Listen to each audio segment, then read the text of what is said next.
Happy cuan, salam sehat pada masa pandemi, tetap jaga kesehatan ya. Baik, saya akan coba share screen.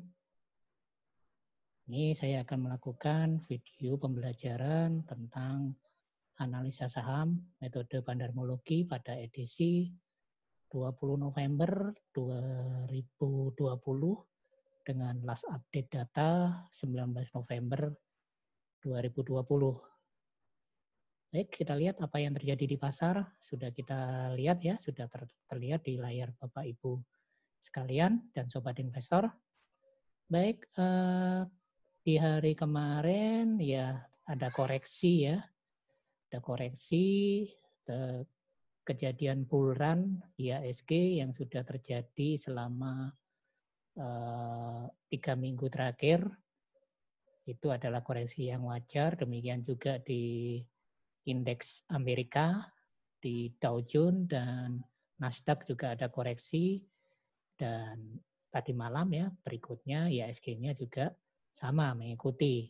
Ini hal yang wajar ya, karena naik tidak mungkin naik terus seperti naik lift, pasti ada koreksi ya, turun sedikit, naik lagi, turun sedikit. Kalau naik terus ini adalah kenaikan yang tidak sehat, sehingga kita sebagai sobat investor harus menyikapi dengan positif hal-hal yang terjadi seperti itu ya. Nah, juga penguatan rupiah juga masih kuat, kemudian dibandingkan dengan dolar ya. Kemudian kita lihat untuk gold ya atau emas itu balik lagi ke harga terendahnya setelah naik turun kemarin, balik lagi ke zona 1860-an.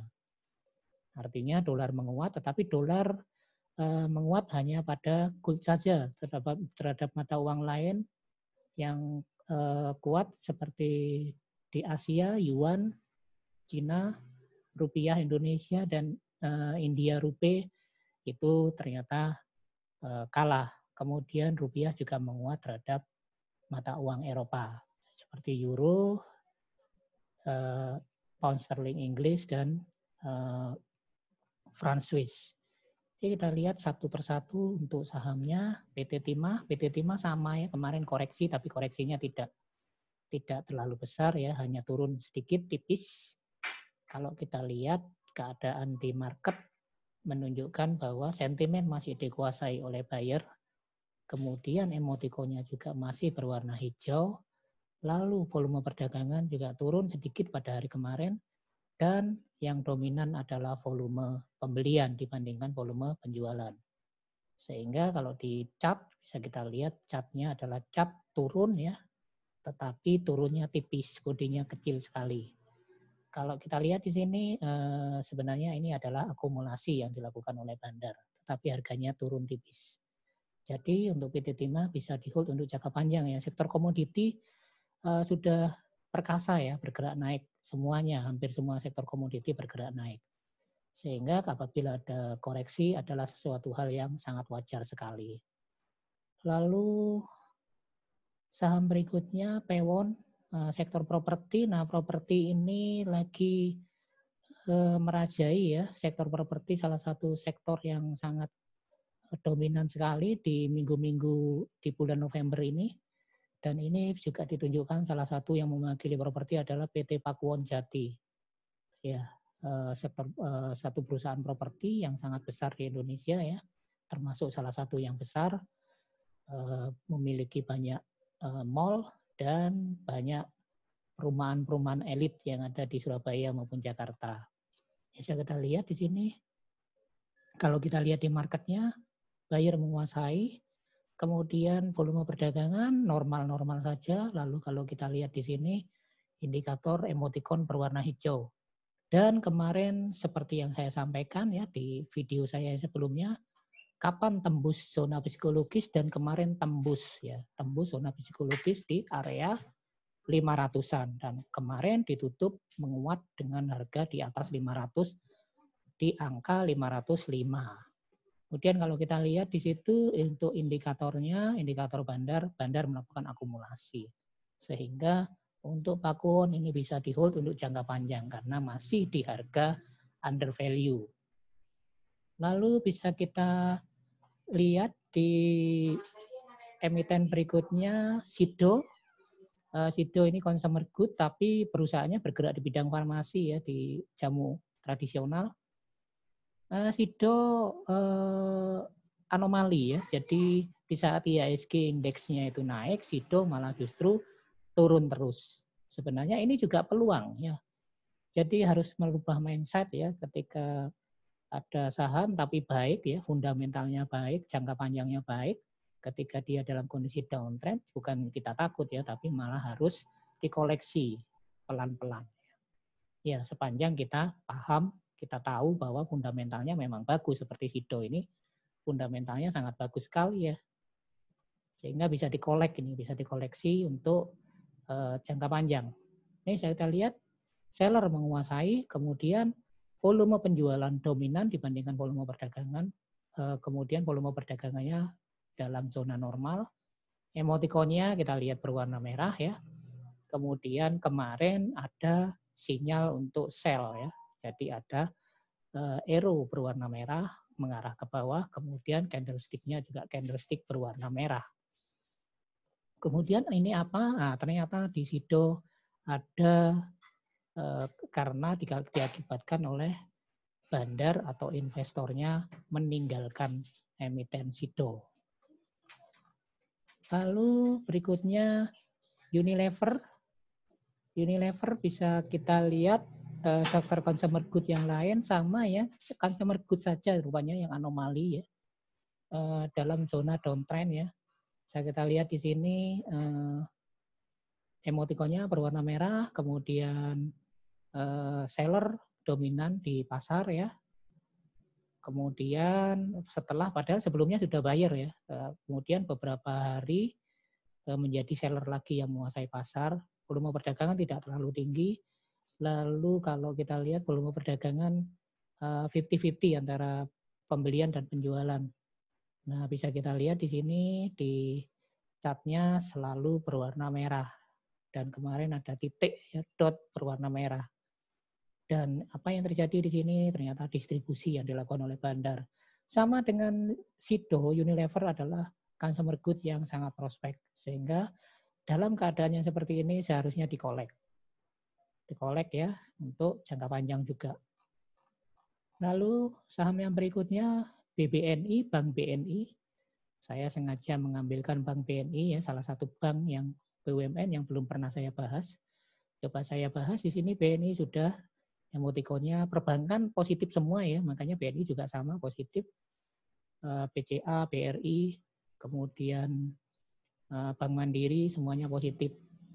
Nah, ini bisa kita lihat di sini emotikonnya berwarna hijau, lalu buyer menguasai ya, sudah jelas di sini tertera tulisan buyer. Kemudian volume perdagangan sudah mulai naik dan volume pembelian yang dominan di pasar. Sehingga kemarin ada kenaikan yang tipis untuk BNI. Kemudian, nah ini apa? Karena bandar melakukan akumulasi pada Bank BNI.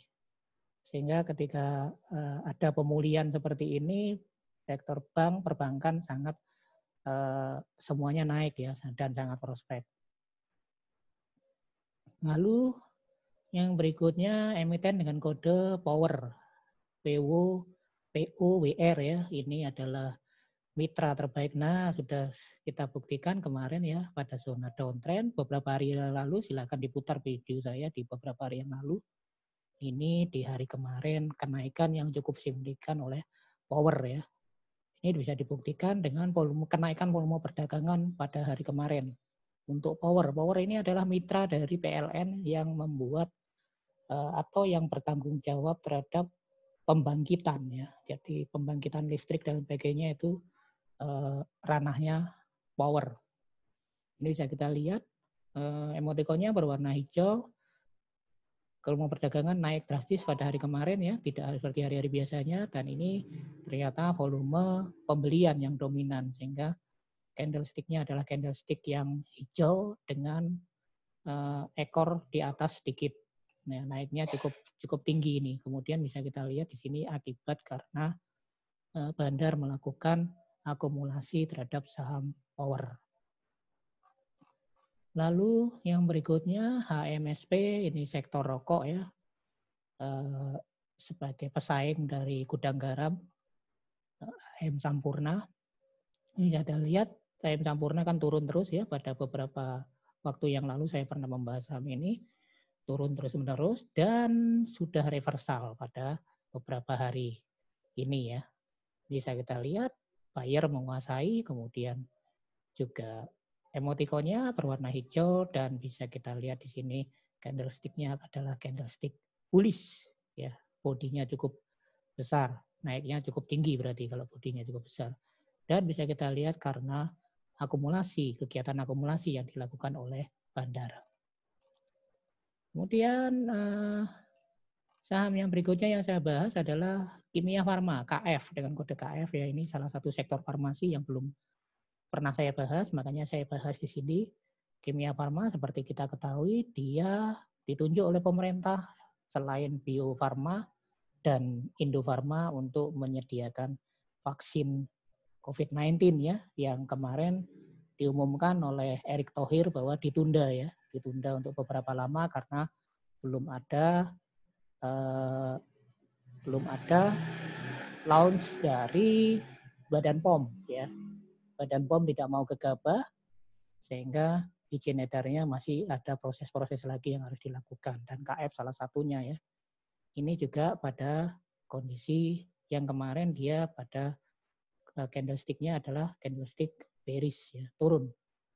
Tetapi kalau kita lihat indikatornya adalah indikator naik ini. Ini bisa kita lihat emotikonnya berwarna hijau, kemudian buyer menguasai pasar, dan volume perdagangan menunjukkan tidak terlalu signifikan, dan menunjukkan di situ antara volume pembelian dan penjualan 50-50 ya, sama kuat. Dan bisa kita lihat candlestick-nya adalah candlestick koreksi turun. Ini tinggal menunggu saja ya. Seperti kita ketahui sektor farmasi kemarin sempat bullish ya ketika pemerintah menyatakan siap. Nah, kemudian ketika ditunda ya dia langsung ikutin, ketika ditunda langsung semua pada bearish. Bisa kita lihat di sini bandar masih melakukan akumulasi untuk KF Kimia Farma ya. Dia lanjut ke saham yang berikutnya, Cleo. Cleo ini saham untuk air mineral. Air mineral ya, seperti kita ketahui juga ke sektor consumer good. Saya sengaja membahas Cleo karena belum pernah saya bahas. Bisa kita lihat di sini buyer menguasai dengan berwarna biru, kemudian emoticon juga berwarna hijau, lalu volume pembelian lebih dominan dibandingkan volume penjualan. Kemudian bisa kita lihat di sini candlestick-nya adalah candlestick bullish ya. Jadi ada kenaikan kemarin masuk di zona 500, zona psikologisnya juga ini. Nah, ini bisa kita lihat ada akumulasi besar-besaran yang dilakukan pada saham Cleo ya.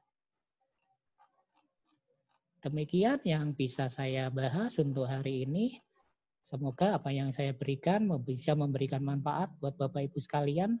Semuanya Anda dapatkan gratis ya, tidak berbayar ini infonya. Sehingga saya minta kerelaannya untuk like dan subscribe serta klik tombol lonceng pada channel ini sehingga bisa berkembang untuk nantinya. Dan sekali lagi disclaimer mode on, segala sesuatu yang Anda ambil di pasar adalah tanggung jawab Anda. Channel ini sifatnya edukasi. Oke, salam sehat dan happy cuan untuk Bapak, Ibu, dan Sobat Investor.